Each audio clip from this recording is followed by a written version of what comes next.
For Idaho News 6, I'm senior reporter Don Nelson. On Monday, we showed you the happy reunion of 4 hunters with their families after they got stuck in the rugged Owyhee County backcountry. It took a well-coordinated effort to bring them to safety.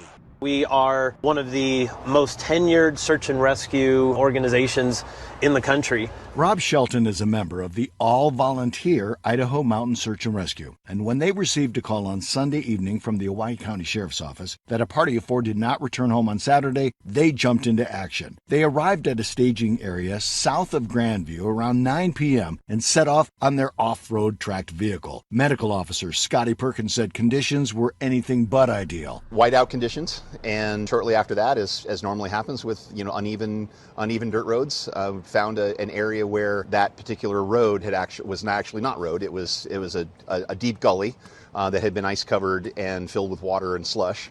And the right side of that tracked vehicle behind me immediately went through the snow you couldn't see. You went right into that vehicle and ended up getting stuck. You opened this door, and this door would not open. We could not open the door. Losing valuable time, it was decided to start the search back up first thing Monday morning. Back in Boise, Search and Rescue Manager Rob Shelton contacted the Idaho Army National Guard to see if they could help from the air because of the conditions on the ground. Walked them through a briefing of all the information, our mapping, the data points, and then we began doing conversions of all the coordinates of the areas and kind of the why. And they were phenomenal. And they said, let's do it. We're all on board. We agree with this. And then their crews started prepping the Blackhawk.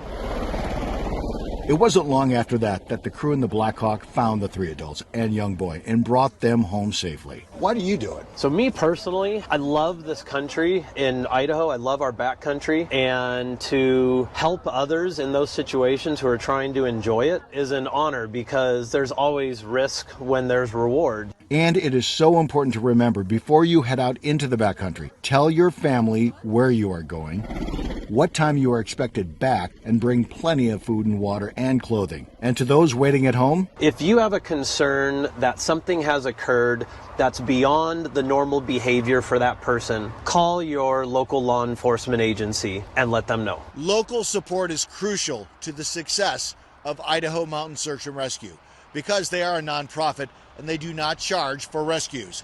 Dennis Dillon surprised them 2 years ago with the tracked and wheeled off-road vehicle at a fundraiser. And they have a couple of other fundraisers planned throughout the year, including one at Payette Brewery in Boise later this month. Check it out. Help out if you can. Reporting from Canyon County, I'm senior reporter Don Nelson, Idaho News 6.